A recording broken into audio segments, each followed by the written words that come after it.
नमस्कार दोस्तों, कैसे हैं आप लोग। होप सो आप लोग अच्छे ही होंगे। तो कामना करता हूँ आप लोग हमेशा से अच्छे ही रहिए। अपने माता पिता का ख्याल रखिए। तो जैसे आपको पता है, मेरे चैनल का नाम है अश्वनी अकाउंटिंग सिंप्लीफाइड। यहाँ पर मैं अकाउंटिंग को बहुत ही सरल भाषा में समझाने की कोशिश करता हूँ, और वही मेरा प्रयास रहता है कि उसको बहुत सिंपल लैंग्वेज समझा सकूँ, ताकि बहुत सिंपल तरीके से सबको समझ में आ सके। तो जो लोग इस वीडियो को पहली बार देख रहे हैं और जो लोग इस चैनल में नए हैं, तो प्लीज़ मेरे चैनल में जाकर, जो यूट्यूब चैनल है और फेसबुक का भी जो चैनल है अश्वनी अकाउंटिंग सिंप्लीफाइड, वहाँ जाकर सब्सक्राइब करें और फॉलो करें, ताकि आपको इस तरह के वीडियोस कंटिन्यूसली आपको मिलते रहें। जब भी अब मैं नया वीडियो डालूंगा तो आपको नोटिफिकेशन आ जाएगा। आपको इजी होगा थोड़ा देखने के लिए, और आप शेयर कर सकते हैं वीडियो उनको जिनको अकाउंटिंग डिफ़िकल्ट लगती है, उनको समझ में नहीं आती, कैलकुलेशन समझ में नहीं आती, बट उनको समझना है बहुत सिंपल लैंग्वेज में। तो चलिए आज का वीडियो मैं स्टार्ट करता हूँ। तो आज मैं सोच रहा था आपको से डिस्कस करने के लिए अकाउंट रिसीवेबल के बारे में। जैसे लास्ट वीडियो में जो मैं परसों आपसे डिस्कस किया था अकाउंट्स पेबल के बारे में, तो उसका जस्ट अपोजिट होता है अकाउंट रिसीवेबल। अकाउंट्स पेबल जैसे मैं बताया था, अकाउंट्स पेबल क्या होता है कि जब भी हम उधारी में सामान कुछ खरीदते हैं, गुड्स एंड सर्विसेज, उसको अकाउंट्स पेबल कहते हैं। अकाउंट रिसीवेबल जस्ट उसका उल्टा होता है। अकाउंट रिसीवेबल क्या होता है, जब हम उधारी में सामान को बेचते हैं, उसको अकाउंट रिसीवेबल कहते हैं। तो देखिए होता क्या है कि कंपनीज जो रहती हैं, तो वो प्रोडक्ट्स और सर्विसेज कुछ भी हो, कुछ कंपनी प्रोडक्ट्स होती, प्रोडक्ट्स परचेज सेल करती हैं, कुछ सर्विसेज लेती हैं, आईटी सर्विसेज, डिफरेंट टाइप की सर्विसेज। तो उन लोग वन शॉट पेमेंट कभी नहीं करते। उन लोग हमेशा बोलते हैं कि मुझे क्रेडिट पीरियड चाहिए, 15 डेज, 30 डेज, 60 डेज, 45 डेज का टाइम चाहिए, तब जाकर मैं पेमेंट करूँगी। तो अकाउंट रिसीवेबल में सिंपल से क्या होता है कि दो कंपनी है, एक कंपनी को प्रोडक्ट चाहिए और एक कंपनी के पास प्रोडक्ट ऑलरेडी है, प्रोडक्ट या सर्विसेज कुछ भी। तो एक कंपनी अपनी प्रोडक्ट दे दूसरों को देगी, दूसरी कंपनी को, और दूसरी कंपनी उसको पैसा देगा 15-30 दिन या 45 डेज में। तो जो टाइम पीरियड मैं बता रहा हूँ, 15 दिन, 30 दिन, 45 दिन, 60 दिन, वो टाइम पीरियड में जो पैसा अटका रहता है उसको अकाउंट रिसीवेबल कहते हैं।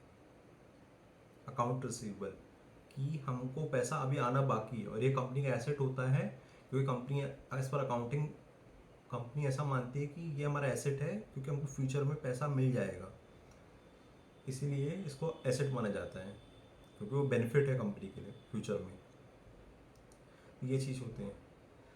और बात है कि क्रेडिट क्यों देते हैं। अब आपके दिमाग में आ रहा होगा कि क्रेडिट क्यों देते हैं। सिंपल से लेकिन जैसे हम कोई दुकान में जाते हैं, कुछ कुछ भी खरीदना हो हमको है, तो मुझे कंप्यूटर खरीदना होता, या कंप्यूटर खरीदना, कंप्यूटर लिए, पैसा दिए, आ गए, ये भी कर सकते हैं।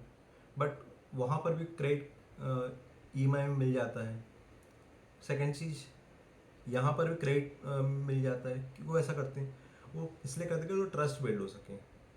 ट्रस्ट बिल्ड हो सके कि बात इस तरह की रहती है कि बल्क में जब हम बहुत सारी प्रोडक्ट सर्विसेज लेते हैं ना, तो अगर हम वन शॉट पेमेंट कर देंगे तो हमारा कैश फ्लो प्रॉब्लम होगी थोड़ी सी, क्योंकि हमको उस कंपनी का एक्सपेंसेस बहुत सारे रहते हैं। सैलरीज पे करना पड़ता है, बिल्डिंग रेंट पे करना रहता है, बहुत सारी चीज़ें रहती हैं। तो उसने कोई प्रोडक्ट खरीदा किसी कंपनी ने, और डायरेक्टली पे कर दिया ना, तो उसका कैश फ्लो का प्रॉब्लम हो जाएगी। इसीलिए वो क्या रिक्वेस्ट करती दूसरी कंपनी को कि मुझे प्रोडक्ट्स या सर्विसेज चाहिए आपकी, बट मुझे टाइम पीरियड चाहिए, इतने टाइम पीरियड में मैं आपको पैसा दे दूंगा। तो उसके लिए म्यूचुअल एग्रीमेंट्स बनते हैं, ऐसा नहीं वर्बल चलता है, पूरा एग्रीमेंट्स बनेंगे, उसमें क्लियरली लिखा रहेगा कि कितनी पेमेंट टर्म्स है, कितने दिन में मिल जाएगी, हर चीज़ लिखा जाएगा। जैसे नेट 15 डेज होता है, net 30 days, net 45 days, net 60 days payment terms रहता है, वो क्लियरली लिखा रहता है। दो पार्टीज़ के जीएसटी नंबर लिखे रहते हैं, डिटेल्स लिखी रहती है, एड्रेस लिखा रहता है पूरा, कितने अमाउंट का क्रेडिट है, सब कुछ एग्रीमेंट बनकर लिखा रहता है। तो ये इसको अकाउंट रिसीवेबल कहते हैं।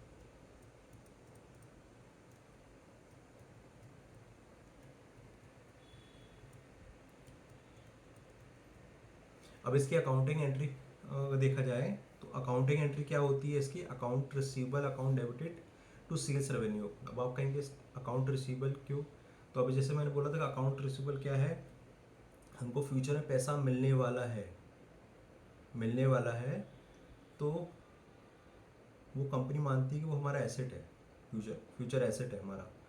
और एसेट क्या हो रहा है यहाँ, अकाउंट रिसीवेबल बढ़ा कि हमने उधारी में सामान बेचा ना, तो हमारा अकाउंट रिसीवेबल बढ़ा कि हमको फ्यूचर में पैसा मिलने वाला है, तो हमारा एसेट है। और मैंने as per golden rules accounts क्या बोला था, कई कई वीडियोस में बोल चुका आपने कि एसेट जब भी बढ़ता है तो डेबिट होता है।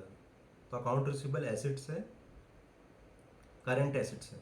अब बोले करंट एसेट्स मतलब, करंट एसेट्स मतलब जो एक शॉर्ट पीरियड टाइम में 1 मंथ 2 मंथ 3 मंथ 6 मंथ के अंदर लिक्विडेट हो जाए कैश में, जो चीज़ 1 साल के ऊपर जा कैश में कन्वर्ट हो रहा है उसको फिक्स्ड एसेट कहेंगे। बट जो 1 साल के अंदर हो जाएगा लिक्विडेट कन्वर्ट हो जाए कैश में, कैश या बैंक में, उसको करंट एसेट्स बोला जाएगा।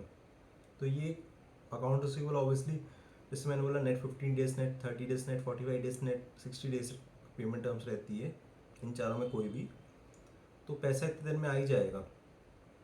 तो होता क्या है कि पैसा आ जाएगा, तो as per company point of view ये हमारा एसेट है, एसेट जब बढ़ता है वो डेबिट होता है, इसलिए account receivable account debited to sales revenue.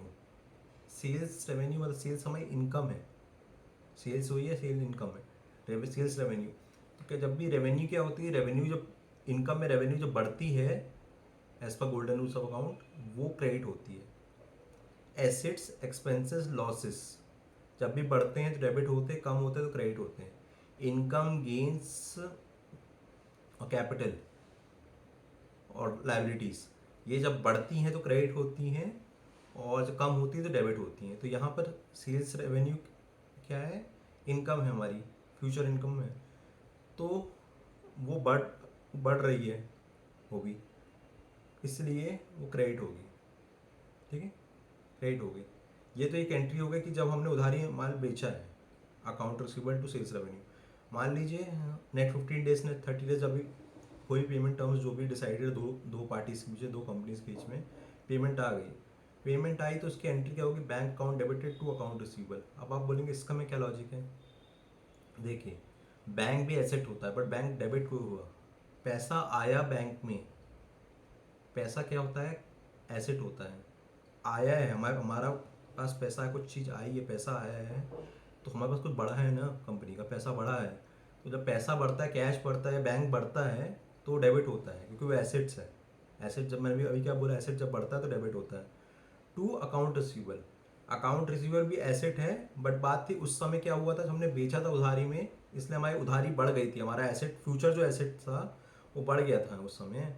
But अभी क्या है कि हमको कस्टमर से पैसा मिल गया, तो इसलिए जो अकाउंट रिसीवेबल जो एसेट था वो हमारा कम हो गया है। समझे कि नहीं समझे, फिर चलिए फिर से समझा देता हूँ। बैंक टू अकाउंट रिसीवेबल क्यों हुआ, देखिए पैसा आया, क्यों आया, क्योंकि हमने उधारी बेचा था, वो पेमेंट टर्म्स कंप्लीट हुए, तो हमको पैसा आ गया हमारे अकाउंट में। पैसा क्या है, एसेट्स है, कैश है, कैश के रूप में है, बैंक के रूप में, वो हमारा एसेट है। एसेट जब भी बढ़ता है डेबिट होता है। उस समय क्या एंट्री होती है, account receivable to sales revenue. क्यों हुई थी, कि अकाउंट रिसीवेबल बढ़ रहा था, क्योंकि मैं फ्यूचर एसेट्स है वो हैं हमारी, एसेट्स बढ़ रहा था उस समय। बट वही बात है, जब हमको पैसा वापस मिल गया, पैसा मिल गया, हाँ, तो वही अकाउंट रिसीवेबल क्या हुआ, क्रेडिट हो गया है, क्योंकि एसेट जब भी कम होता है तो क्रेडिट होता है, क्यों डुअल एंट्री होती है ना। क्योंकि अकाउंट सिर्फ 50,000 से था, पैसा वो तभी बढ़ा था क्योंकि उधारी थी हमारी है, उधार में हमने सेल किया था, इसलिए हमारा हमने बढ़ा दिया था। अब अगर उधारी में चुक गई, ख़त्म हो गई उधारी, तो वो 50,000 रुपये नलीफाई हो जाएगा नीचे आकर डेबिट के, क्योंकि every debit equals to every credit. तो 50,000 अगर डेबिट में है तो 50,000 क्रेडिट में भी होना चाहिए। उस समय डेबिट हुआ तो अभी क्रेडिट हुआ, लॉजिक भी बता दिया कि एसेट्स उस समय बढ़ा था इसलिए डेबिट हुआ, यहाँ पर एसेट्स कम हुआ इसलिए क्रेडिट हुआ। Hope you understand. अगर आपको कोई डाउट हो तो आप कमेंट में पूछ सकते हैं मुझसे, मैं आपको और क्लैरिफाई कर दूंगा। हम्म।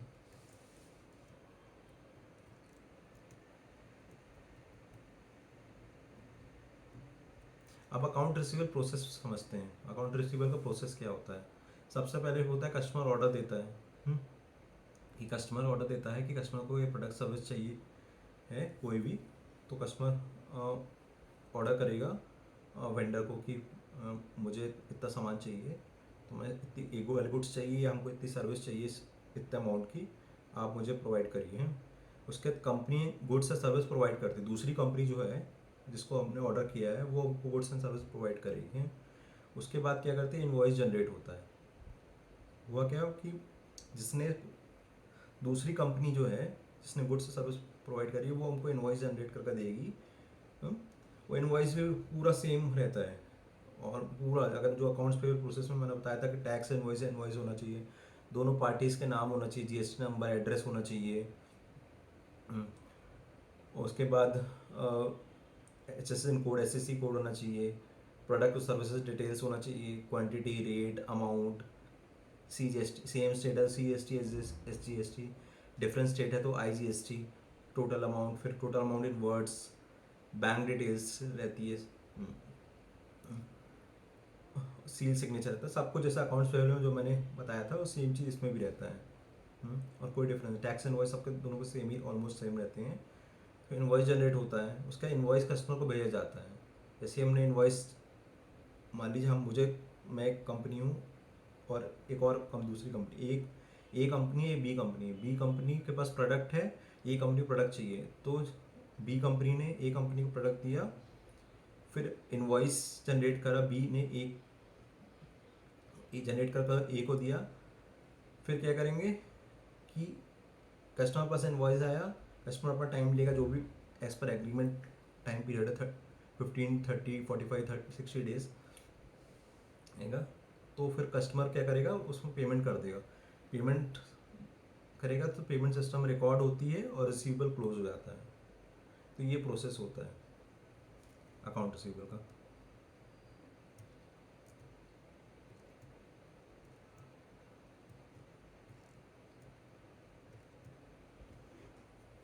अब आपके मन में डाउट ये एक चीज़ आ रही होगी, नहीं आ रही तो आप प्लीज़ डाउट क्रिएट करना करिए, क्योंकि मेरा उद्देश्य ये नहीं है कि जो मेरे को नॉलेज है उसको शेयर करना। जिस तरह मैं सोचता हूँ मैं चाह रहा हूँ कि आप भी सोचें कि डाउट क्रिएट करें कि कोई भी चीज़ पढ़ाई जा रही है, कुछ समझाई जा रही है, तो उसके पीछे का लॉजिक क्या है। तो एक कॉमन डाउट ये होता होगा ना कि हमने उधारी में सामान को बेचा कस्टमर को, ठीक है। अब कस्टमर को प्रोडक्ट के सर्विस मिल गए, 60 डेज हो गए 70 डेज हो गए, कस्टमर पेमेंट ही नहीं कर रहा है, फिर क्या करेंगे बताइए। ये भी तो लॉजिक तो हो सकता है ना इसमें बात में। हो सकता है कस्टमर पेमेंट हो सकता है जेन्युइन रीज़न, हो सकता है जेन्युइन रीज़न ना हो, पेमेंट ही नहीं कर रहा, कोई भी एक्सक्यूज़ दे रहा है, इधर उधर की चीज़ें बोल रहे हैं कि पर पेमेंट नहीं कर रहे। उस सिचुएशन में कभी कभार होता है फ़ोन नंबर नहीं लग रहा उसका, तो आप क्या करेंगे उस केसेस में? देखिए क्या कर सकते हैं आप, रिमाइंडर ईमेल भेज सकते हैं। रिमाइंडर ईमेल के हैं जो ईमेल आईडी कस्टमर ने प्रोवाइड करी है, जो इनवॉइस में लिखी है, या आप बात करते समय सेल्स वाले से मांग सकते हैं, ईमेल आईडी मिल जाए तो ठीक है। सेकेंड चीज़ है कि आजकल तो चैट जीपीटी आ गया, तो आप उसमें कंपनी की डिटेल्स चैट जीपीटी डालिए, उसमें बोलिए कि जितनी भी ईमेल आईडीज़ है ऑल ओवर इंडिया की इस पर्टिकुलर कंपनी की, सारी ईमेल आईडी वहाँ शेयर करें। चैट जीपीटी ईजिली दे देगा जो भी ईमेल आईडी होगी, गूगल से भी आप चेक कर सकते हैं। सेकेंड चीज़ है फ़ोन नंबर, कॉल कर सकते हैं उनको। मान लीजिए कॉल एक नंबर है नहीं उठा रहे कुछ भी, तो आप क्या कर सकते हैं, वही चैट जीपीटी या गूगल से नंबर फाइंड आउट कर सकते हैं। अगर नहीं हो तो आप जस्ट डायल में चेक कर सकते हैं, जस्ट डायल सुलेखा। मैं इसलिए बता रहा हूँ कि मैं जस्ट डायल में काम कर चुका हूँ, तो मुझे पता है कि एक चाय वाले से लेकर एक बड़ी कंपनी तक सबके नंबर्स रहते हैं मोस्टली हैं। बट ये वन ऑफ द प्रोसेस हो गए वो चीज़, आप ट्राई कर सकते हो, गारंटी किसी चीज़ की नहीं है बट कि आपको सक्सेस मिल ही जाए, बट आपको देखिए ट्राई करेंगे सक्सेस चांस ज़्यादा रहेंगे। तो आप वाला नंबर ही लग रहा है जो नंबर मिला है, तो आप इस नंबरों से अलग अलग नंबरों से ट्राई कर सकते हैं, लैंडलाइन नंबर में या कोई और मोबाइल नंबर मिल जाते तो। अगर नहीं मिला तो कुछ नहीं कर सकते, अगर मिल गया तो जस्ट डायल सुलेखा या या चैट जीपीटी या फिर गूगल में कहीं पर आपको नंबर मिल जाता है, ऑल्टरनेट नंबर, तो वहाँ कॉल कर सकते हैं। हम्म। और अगर नंबर लग गया तो आप डिस्कस कर सकते हैं उनसे कि देखें कि क्यों नहीं हो रहा है, क्या प्रॉब्लम है। अगर मान लो फिर भी वो एक्सक्यूज़ दे रहे हैं तो उसके बाद क्या करें। मान लीजिए आपने ये सब कर लिया, उसके बावजूद अगर वो सामने पैसा नहीं दे रहे हैं, देखो कुछ ना कुछ डायरेक्ट ना भी नहीं बोल रहा ना हाँ बोल रहा है, बीच बीच में घुमा रहे हैं आपको, तो आप इस सिचुएशन में क्या करेंगे। तो इस सिचुएशन में देखें एक दो चीज़ होती है। पहले तो अगर आपकी छोटी कंपनी है ना, तो आप कोशिश करिए कि आप उसको एमएसएमई रजिस्टर करवाइए। एमएसएमई गवर्नमेंट अथॉरिटी देती कंपनीज को। कभी भी कोई ऐसा पेमेंट डिस्प्यूट्स होते हैं, बहुत सारे राइट्स मिलते हैं, तो as per MSME net 45 days कि अगर ऊपर गई पेमेंट, नेट 45 डेज मतलब 45 days from date of invoice, जो भी इनवॉइस की डेट है उससे 45 डेज के ऊपर अगर पेमेंट जब भी नहीं मिलती है, तो वेंडर क्या कर सकता है, कस्टमर को ने वो जाकर एमएसएमई पोर्टल में जाकर पूरी डिटेल्स, वो टैक्स इनवॉइस जो रेस किया है, अगर परचेज कुछ भी जितने भी डॉक्यूमेंट्स हैं, सर्विस से प्रोडक्ट है, उससे रिलेटेड डिटेल्स हो गई, सब कुछ अटैच कर सकता है। इनवॉइस नंबर लिख सकता है, डेट लिख सकता है, कितना अमाउंट था, रीजंस लिख सकता है। और ये डिटेल्स है ना एमएसएमई पोर्टल में अपलोड कर सकता है। उसमें टाइम लगता है, बहुत सारी डिटेल आप जाएंगे तो उसमें पूरी डिटेल्स मिल जाएगी आपको, क्या क्या फिल करना है। फ़ोन नंबर, ईमेल आईडी, हर चीज़ मांगी जाती है, अपनी भी वेंडर की भी, सब चीज़ कर सकते हैं। एक ये लंबा प्रोसेस हो गया। बट बात है कि उससे पहले आप एक और चीज़ कर लीजिए कि अगर आपको लग रहा है कि इसमें टाइम लग रहा है, आपको किसी कंसल्टेंट की जरूरत पड़ेगी, आप अकेला नहीं कर पा रहे हैं, वो कंसल्टेंट मिलने में टाइम लग रहा है, सबसे पहले एक काम करिए, अगर वो जीएसटी रजिस्टर्ड है तो मैं बोल रहा हूँ जीएसटी पोर्टल में आप जाइए। जीएसटी पोर्टल में आप एक वहाँ सर्विसेज का ऑप्शन रहता है, सर्विसेज में क्लिक करेंगे तो उसमें रहता है कम्युनिकेशन बिटवीन टैक्स पेयर्स। जैसे ही आप वहाँ क्लिक करेंगे तो वहाँ पर आपको डिटेल्स आएगी, तो उस कस्टमर का जीएसटी नंबर आप डालेंगे, उसका नाम अपने ऑटोमेटिक पॉपअप होकर जाएगा। वहाँ पर इन्वॉइस डेट डालिए, इन्वॉइस अमाउंट डालिए, कितने का अमाउंट ड्यू है, और डिटेल्स रिमार्क्स लिख दीजिए, और कोई प्रूफ है आपके पास इन्वॉइस या कोई भी चीज़, उसको भी अपलोड कर दीजिए और सेंड कर दीजिए। होगा क्या कि जब भी आप ऐसा करेंगे तो जीएसटी डिपार्टमेंट की तरफ से उनको ईमेल जाएगा कि जो भी जीएसटी इनपुट उन्होंने लिया है फिर पहले, तो उसका, और उन्होंने पेमेंट किया है कि नहीं किया है, उसके बारे में क्लैरिफिकेशन दें। अगर जीएसटी इनपुट ले लिया है और पेमेंट भी नहीं किया है देखें, तो उस क्लैरिफिकेशन उसके पर दें। और सेकंड चीज़ है कि उनको फिर ये चीज़ रहती है कि अगर कहीं वो लोन, बिजनेस लोन लेने जाएंगे, तो भी अगर कोई भी डिफ़ॉल्ट इस तरह रहेगा जीएसटी पोर्टल में, तो उनको लोन लेने में दिक्कत जाएगी। एक ये चीज़। सेकंड चीज़ है कि मैंने आपको अकाउंट्स पेबल में शायद डिस्कस नहीं किया था, ये चीज़ आप वेंडर पॉइंट ऑफ, दूसरे पॉइंट ऑफ व्यू से दे सकते हैं कि अगर वेंडर ने अगर जीएसटी इनवॉइस अपलोड नहीं किया है और आप क्लेम नहीं कर पा रहे हैं जीएसटी 3B में, तो भी आप ऐसी वेंडर की डिटेल्स डाल सकते हैं, जीएसटी नंबर, तो उनको भी मैसेज इस तरह जाएगा ईमेल आईडी में कि आपने अपलोड नहीं किया है, तो आपको लीगल कॉन्सिक्वेंसेस हो सकते हैं, इस तरह कुछ ईमेल जाएगा उनको। तो वेंडर को थोड़ा डर बैठेगा कि फ्यूचर में लोन लेने जाएंगे तो प्रॉब्लम होगी, ये सब चीज़, तो वो डर के मारे देखो वो अपलोड भी कर देगा, या वेंडर के लिए भी सख्ती हो सकती है। सेकंड चीज़ है कि अगर यहाँ कस्टमर के पॉइंट ऑफ व्यू से देखा जाए, तो कस्टमर के खिलाफ भी अगर हम अपने ऐसा अपलोड कर दें जीएसटी पोर्टल में, तो भी एक नोटिफिकेशन जाएगा, तो उनको भी लीगल कंप्लेंसेस भले स्लोली हो बट फेस करना पड़ेगा। तो एक डर के मारे वो लोग करेंगे जो, क्योंकि यहाँ इनवॉइस अपलोड करना भी गवर्नमेंट रूल है, और यहाँ पर पेमेंट भी करना गवर्नमेंट रूल है, करना पड़ेगा ही। अगर हम नहीं करेंगे तो हम लीगल एक्शन जाएंगे, एमएसएमई के थ्रू लीगल एक्शन जा ही सकते हैं कोर्ट के थ्रू, क्योंकि एमएसएमई भी जाएंगे तो फिर आपको उसके कोर्ट के थ्रू जाना पड़ता है।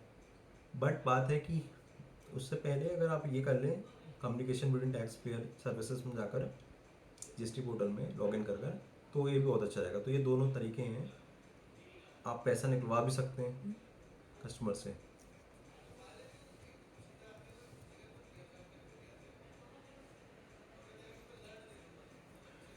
अब एक बात करते हैं बैड डेप्ट।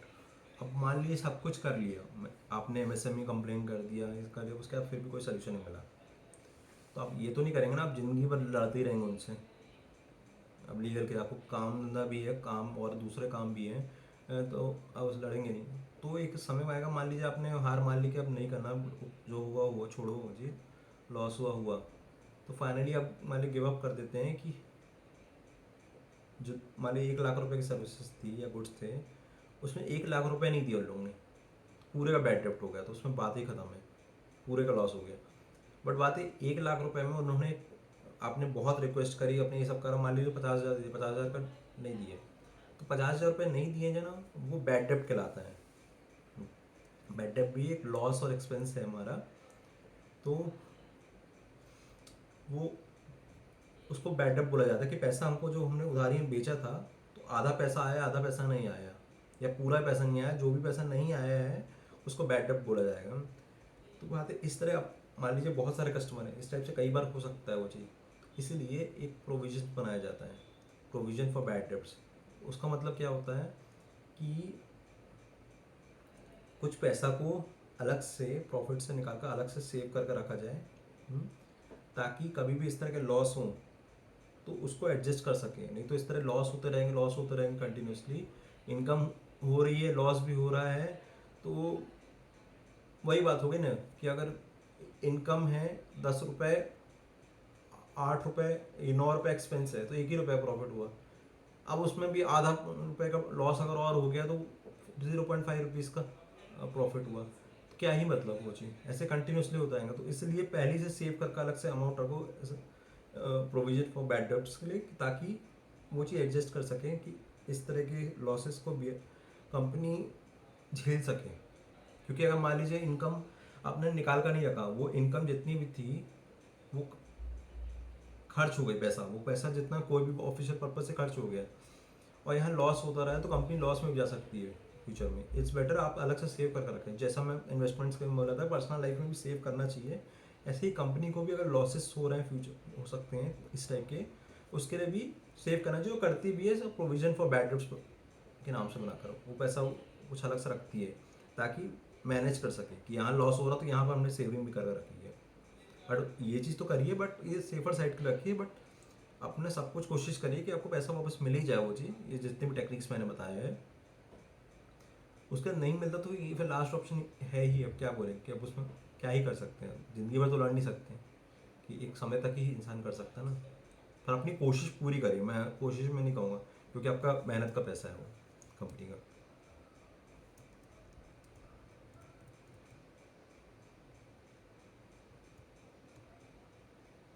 आप बोलते हैं अकाउंट ये इम्पोर्टेंट क्यों है। देखिए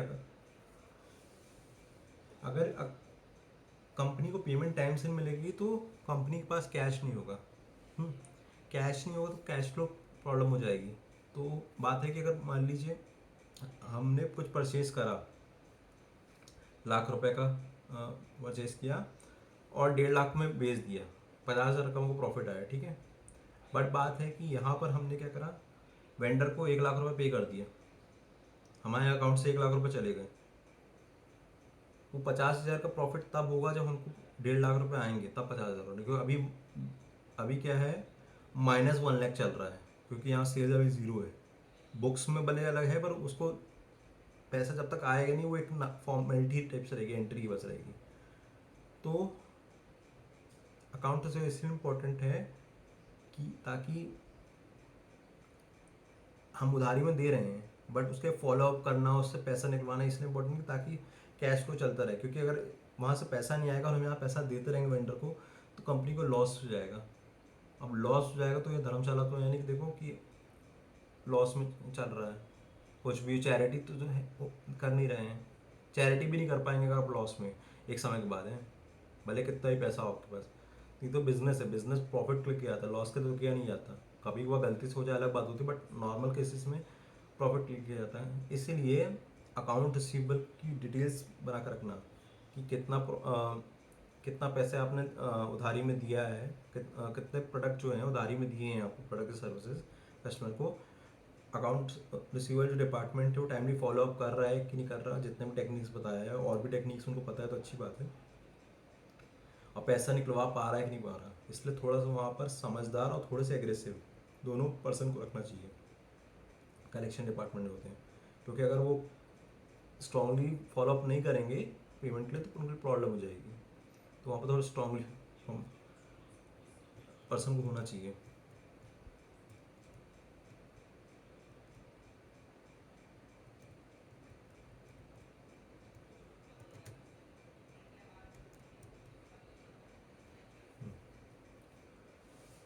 और इसमें क्या होता है कि एजिंग रिपोर्ट भी बनाई जाती है, AR एजिंग रिपोर्ट। उसमें ये सिंपल चीज़ रहती है कि हमने उधार इतने उधारी करना, 100 रुपये का मान लीजिए एग्जाम्पल का, 100 रुपीज़ का हमने एक प्रोडक्ट को दिया है, सेल किया है, तो वो पैसा आया कि नहीं आया है, उसमें आधा पैसा आया है, बाकी पैसा कब आएगा, कितने दिन में आया है। मान लीजिए 15 to 30 डेज़ के बीच में अगर आ गया है 50 रुपये, बाकी 30 to 60 डेज़ के बीच में आया है कितना बोल सकते हैं 25 रुपये। 25 रुपये अभी भी नहीं आया है, तो 25 रुपये के लिए कितनी बार फॉलोअप हो रहा है उसकी डिटेल्स डालना, चाहे वो एक्सेल हो चाहे सॉफ्टवेयर में डालना। तो अगर सॉफ्टवेयर में डालना है तो भी अगर उसको डाउनलोड करेंगे तो एक्सेल में आ जाएगा, जिस तरह मैं बता रहा हूँ। अगर ये रिपोर्ट को आप नहीं बनाएंगे चाहे सॉफ्टवेयर में हो चाहे एक्सेल में, तो प्रॉब्लम क्या हो जाएगी कि वो जो पैसा है, इस तरह मैं एक एग्जांपल ले रहा हूँ, 100 रुपये कुछ भी हो सकता है, बहुत सारे कस्टमर्स हो सकते हैं, तो कंपनी को लॉस हो रहेगा पता भी नहीं चलेगा। कम से कम अगर पता चल रहा है कि देखो ये पैसा नहीं आ रहा है, तो आप मैनेजमेंट डिस्कशन करके देखो एक लीगल स्टेप्स ले सकते हैं, फाइनेंस मैनेजर डिस्कशन करके लीगल स्टेप ले सकते हैं कि पैसा वापस। अगर आप बताए रिपोर्ट्स ही नहीं बनाएंगे उसकी, तो आप मैनेजमेंट का कैसे बताएंगे। इसलिए प्रॉपरली रिपोर्ट बनाना भी ज़रूरी है अकाउंट रिसीवेबल में। और बहुत स्ट्रांगली प्रोफेशनल पर्सन चाहिए, और प्रोफेशनल के साथ थोड़ा स्ट्रांग पर्सन चाहिए जो एग्रेसिवली फॉलोअप कर सके, बात कर सके, ईमेल के थ्रू बात कर सके, वो चाहिए कंटिन्यूसली बात कर चुके हैं उसको।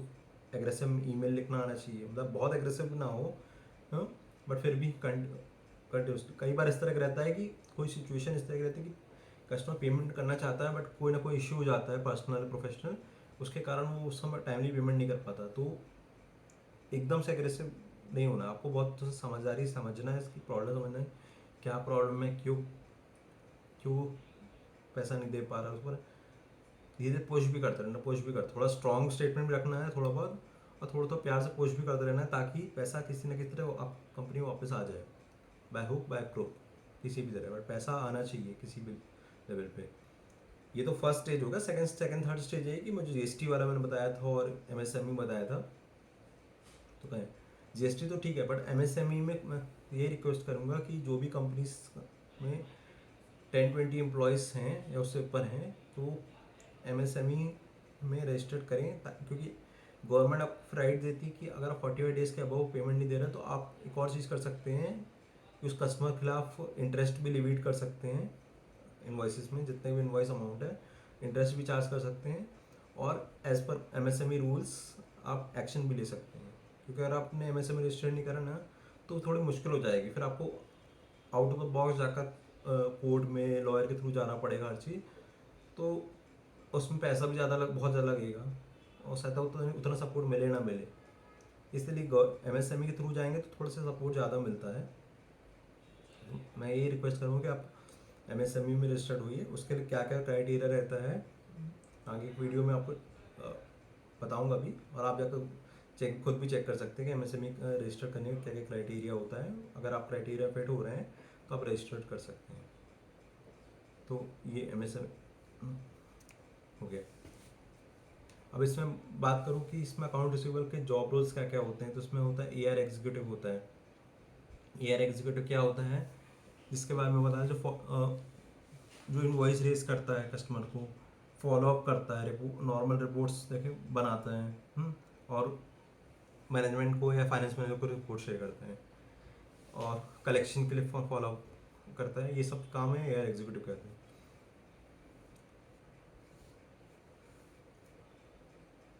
AR एग्जीक्यूटिव कलेक्शन का नहीं, बट बाकी रिपोर्ट्स बनाना और invoice raise, mostly invoice raising काम रहता है। उसके बाद AR एनालिस्ट होता है। AR एनालिस्ट क्या होता है, जो रिपोर्ट्स प्रिपेयर होती हैं, या तो वो रिपोर्ट्स बनाते भी हैं और रिपोर्ट्स को बहुत लेवल पे एनालाइज करते हैं। जैसे मैं बता रहा था कि क्या क्या टेक्निक्स हो सकते हैं, ये सब चीज़ एनालिस्ट का काम रहता है, पूरा रिसर्च करना, फाइंड आउट करना। इसके अलावा भी और भी टेक्निक्स होती हैं इसमें, उसको फाइंड आउट करके देखो। और टेक्निक्स प्लस अपना खुद का दिमाग लगाना, क्योंकि हर जगह है नहीं बाबा। मैं बोल रहा हूँ कि एग्रेसिव होना है, वह नहीं कि आप जाकर लड़ने लगे, चलाने लगे सामने वाले को। ऐसे नहीं बिजनेस नहीं होता, क्योंकि पैसा तो है, बट आपको ये भी तो चीज़ देखना है ना कि कहीं ऐसा ना हो कि वो पैसा देने वाला हो बट पैसा उस टाइम दे वापस है, बट वो बिजनेस ना करे। क्योंकि आपको बिजनेस कंटिन्यू रखना है तो आपको एक बीच वाला रास्ता लेकर चलना पड़ता है। तो ये एनालिस्ट का भी काम होता है कि रिपोर्ट को प्रॉपरली एनालाइज करे, आप कुछ क्या कितने दिन में पैसा आ रहा है, और वो सेल्स वालों को उससे डिस्कस भी कर सकता है कि देखो क्या ये रिपोर्ट है, आप टेक्निक्स आपने कितने क्या क्या चीज़ दिया था, क्या क्या डॉक्यूमेंट्स दिया था, आप मुझे डॉक्यूमेंट्स दीजिए, मैं उसको एनालाइज करता हूँ, उसके हिसाब से मैं कलेक्शन टीम को गाइड करूँगा कि उन लोग किस तरह कलेक्ट कर फॉलोअप कर सकते हैं। तो ये पूरा एनालिसिस का काम जितना है, रिपोर्ट्स पर आना है, इसको एनालाइज करने का काम एआर एनालिस्ट का रहता है। उसके कलेक्शन स्पेशलिस्ट होता है। कलेक्शन स्पेशलिस्ट जैसे मैं अभी इतनी देर से बोल ही रहा हूँ कि जो कलेक्शन करने की कोशिश करते हैं, कलेक्शन थ्रू फ़ोन, ईमेल, कभी कभी डायरेक्टली जाने की कोशिश करना उनके एड्रेस में। ये सब टेक्निक्स जो रहती हैं कर कर पैसा वापस लेने के लिए, जो भी उधारी में सामान दिया है उस, तो उधारी का पैसा जो है कस्टमर से वापस लेने के लिए कलेक्शन स्पेशलिस्ट रहते हैं कंपनी में, ये आर कलेक्शन स्पेशलिस्ट। तो ये उनका काम रहता है कि पैसा वापस लेना। उसके बाद रहता है क्रेडिट कंट्रोलर। क्रेडिट कंट्रोलर क्या होता है कि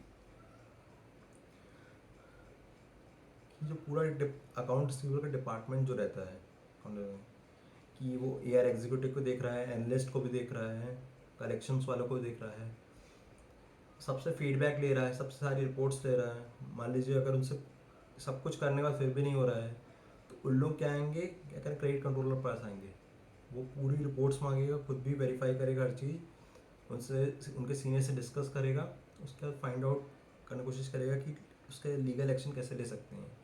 जैसे कोई फाइनेंस मैनेजर होता है कंपनी में, पूरे डिपार्टमेंट चेक करता है, वैसे ही ये यहाँ क्रेडिट कंट्रोलर भी होता है जो पूरा कंट्रोल करने की कोशिश करता है कि जो उधारी में पैसा दे रहे हैं उसको वापस कैसे, डिफरेंट टेक्निक्स हैं। थोड़ा हाई लेवल पे जाकर वो सोचेगा। सोचने को तो नीचे वाले भी सोच सकते हैं, बट कभी कभार उनको बहुत सारी अथॉरिटी नहीं रहती, भाई इनको अथॉरिटी रहती है तो ये डिसीजन ले सकते हैं।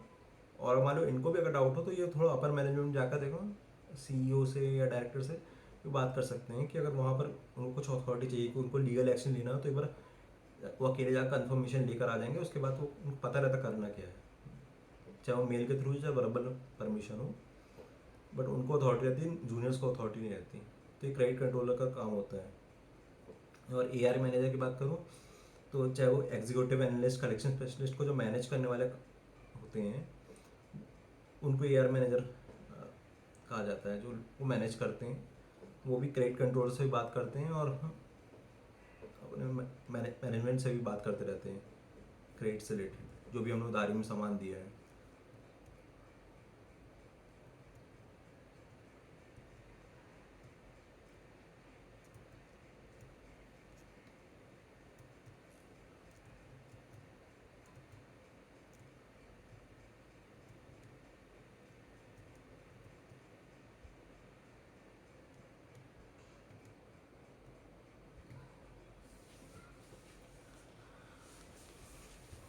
तो आपने आज समझा होगा अकाउंट सेबल का। अकाउंट सेबल के बारे में मैंने ऑलरेडी बता चुका हूँ।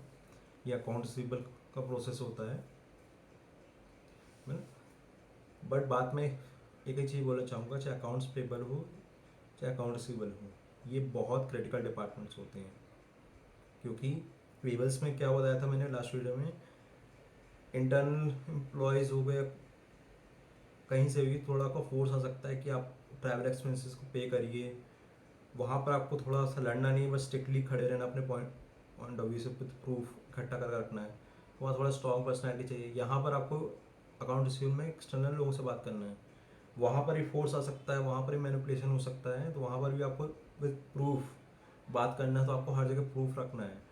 जो भी अगर आपकी वर्बली बात भी हुई है, आपको तुरंत ईमेल कर देना है कि ये चीज़ है। वो इसलिए ईमेल करना है कि खाली जॉब सेफ्टी उस बात नहीं कर रहा हूँ, करना है कि कल वो पलटे अपनी बातों से तो कंपनी पे ऐसा नहीं आ सकता है। पर अगर आपने तुरंत ईमेल कर दिया एज डिस्कस्ड, इस तरह पूरा जो भी बात हुई है, तो वो कर नहीं सकते।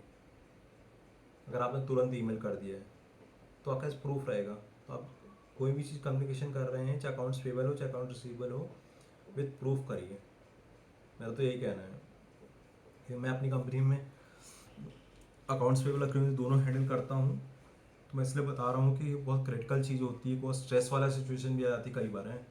तो आपको एक थोड़ा काम कंपोज रहना है, कोशिश करना है। और कोशिश करिए, अगर आप कंपनी छोटी है, आप डायरेक्टली डायरेक्टर से बात करें तो डायरेक्टली डायरेक्टर्स को हर चीज़ बताएं क्या हो रहा है। और अगर मान लीजिए एक लेयर्स हैं, तो जैसे मैंने बताया था कि एआर मैनेजर्स हैं, क्रेडिट कंट्रोलर है, तो उनसे कंटिन्यूसली डिस्कशन करते रहें कि सर इस तरह सिचुएशन है, आप क्या करना चाहिए।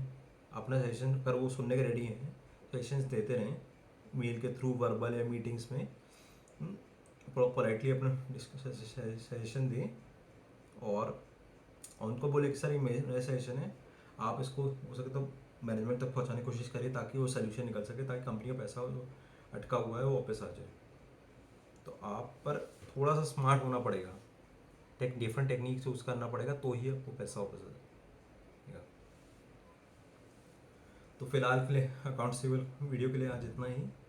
तो थैंक यू सो मच। आपने अगर पूरा वीडियो देखा हो, और अगर आपने आधा भी देखा हो, थोड़ा देखा तो भी कोई इश्यू नहीं है। बट कोशिश करें आप देखिए, और इसको डिफरेंट ग्रुप्स में, डिफरेंट व्हाट्सएप ग्रुप में, सब जगह, खासकर जिन जिन जो कंपनी में काम करते हैं, एआर डिपार्टमेंट काम करते हैं, उनको भी दिक्कत होती है, तो उनको ये वीडियो प्लीज़ सेंड करें। खासकर जो नोन, जिनको ज़रूरत है इस तरह के वीडियो की, उनको तो एटलीस्ट शेयर करिए, ताकि उनको हेल्प मिल सके कि पैसा जो अटका है वो कैसे वापस आ सकता है। तो आप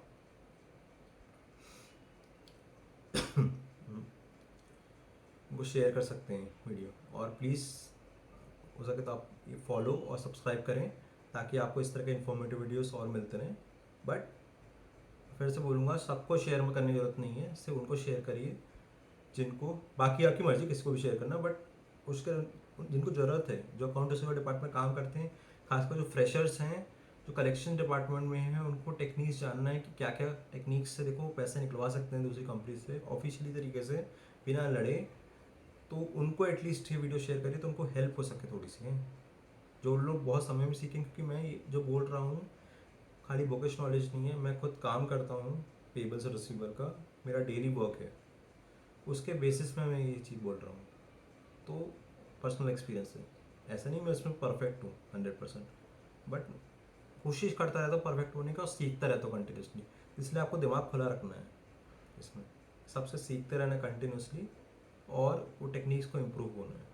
आप बोलते हैं ना कि आप स्मार्ट हैं, तो उस स्मार्टनेस को इस चीज़ में लगाइए, ताकि कंपनी की ग्रोथ हो। क्योंकि अगर आप अपनी ग्रोथ चाहते हैं तो आपको कंपनी ग्रोथ देना पड़ेगा। क्योंकि सिंपल से, अगर आपकी कंपनी रहेगी, आप भी चाहेंगे ना कि अगर आप किसी को 100 रुपये दे रहे हैं, किसी को 10 रुपये दे रहे हैं, तो उसे 100 रुपये को प्रॉफिट आ रहा हो, तो 10 रुपये दे रहे हैं, 10% मान दे रहे हैं उसको सैलरी के रूप में, कमीशन हो, किसी टाइप से भी 100 प्रॉफिट हो रहा है।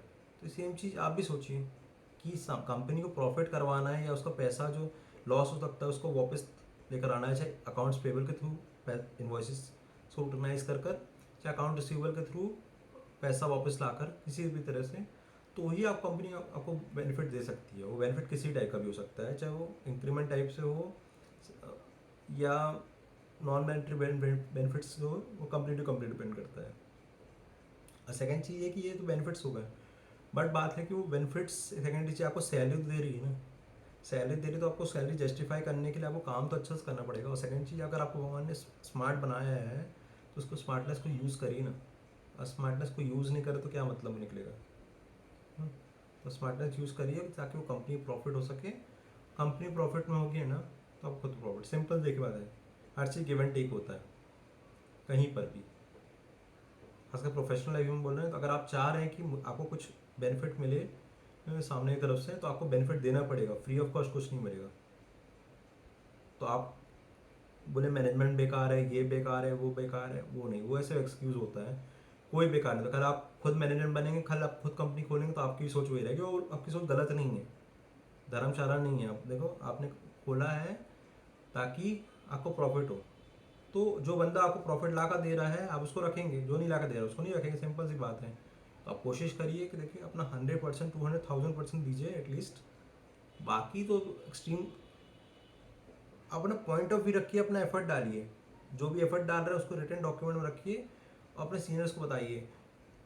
सोल्यूशन निकल जाता अच्छी बात है, नहीं निकलता तो फिर कुछ नहीं कर सकते भाई, बट एटलीस्ट अपना 1000% दीजिए। तो मेरा ये कहना है, जब तक 1000% नहीं दे रहे तब तक उसके पहले गिव अप नहीं करना है। तो मेरा तो यही मानना है। तो फिलहाल के इतना ही। Thank you so much. Please like, share and subscribe this channel. And मेरा चैनल का नाम है अश्वनी अकाउंटिंग सिंप्लीफाइड, तो आप जाकर चेक कर सकते हैं यूट्यूब में भी और फेसबुक में। फेसबुक में मैं छोटे वीडियोस डालता हूँ, सिर्फ 3 मिनट्स की वीडियो, क्योंकि और आपको जब पूरा वीडियो देखना है तो आप जाकर यूट्यूब में अश्वनी अकाउंटिंग सिंप्लीफाइड चैनल है मेरा, अश्वनी अकाउंटिंग सिंप्लीफाइड, वहाँ पर वीडियो सेक्शन में जाकर देख सकते हैं ये वीडियोस आपको डिटेल में। आप प्लीज़ शेयर करिए, फिर से मैं बोलूँगा उन लोगों को जो खासकर फ्रेशर्स हैं, जो अकाउंट्स में अपना करियर बनाना चाहते हैं या फिर कोई इंटरव्यू देने जा रहा है, उनके साथ भी आप शेयर कर सकते हैं ताकि उनको हेल्प मिल सके। ये जो मेरी पर्सनल एक्सपीरियंस वाली कंपनी में नॉलेज है, नॉलेज पर प्रैक्टिकल एक्सपीरियंस है, ये अगर आप डिस्कस करेंगे तो आपको बेनिफिट हो सकता है इंटरव्यू में। तो आप उनके साथ भी शेयर कर सकते हैं, उनके उनके हेल्प के लिए। ये मेरा रिक्वेस्ट रहेगा। So thank you so much.